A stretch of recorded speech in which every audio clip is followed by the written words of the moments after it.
ইসলাম ধর্মের নিয়মে আছে মহিলারা, বিবাহিত মহিলারা সবসময় বাসায় সাজগোজ করে পরিপাটি হয়ে ভালো জামা কাপড় পরে থাকবে। কে কখন সাজলো, কে সাজলো না, কে কীভাবে থাকলো, কিছুই ইতর বেয়াদব অসভ্য আছে, এগুলো অল টাইম মানুষের পিছনে লেগে থাকে। মানুষের পিছনে লাগে থাকবে, মানুষকে কীভাবে সাজলো সব কিছু দেখবে, বড় করবে। তোদের যদি এত জ্বালা পড়া হয় তাহলে তাদের সাথে মিশোস কেন? তাদের পিছু ছাড়তে পারিস না, তাদের সাথে মিশবি, তাদের সাথে থাকবি, তাদের থেকে বিভিন্ন সুবিধা আদায় করবি। এই সমস্ত বেয়াদব শয়তানগুলার এক একটার ধরে ধরে এরকম যেমন শিং মাছের লবণ দিয়ে খসাও, এগুলোর লবণ দিয়ে শুধু খচানোর উপর রাখুন।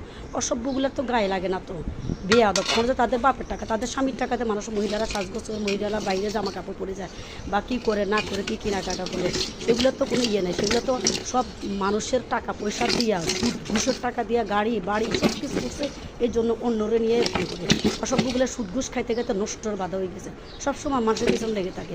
এগুলোর দূরে দূরে খালি চুলি মুঠি ধরে আছাড় মারবে একটারে।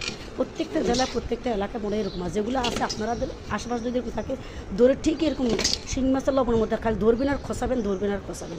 এগুলোর যত লজ্জাসরম দেওয়া, এগুলো ধুমুকি সাপ, এগুলো সামনে এক কথা বলে পিছনে আরেক কথা বলে। এগুলোর মতো বেয়াদব আর কম আছে, যাদেরকে এত হিংসা এত জ্বালা পড়া বা তাদেরকে ছাড়া চলতেও পারে না। সবসময় সুবিধা আদায় করবো, সবসময় কেমনে খাবে, কারণ এগুলো শুরুতে কিন্তু ঘুষ খাই না, তো ঘুষের ভরা এগুলো। এই জন্য এগুলো মানুষের অকালে এটা বুঝে না, সবসময় মানুষ নিয়ে পড়ে মরে থাকে।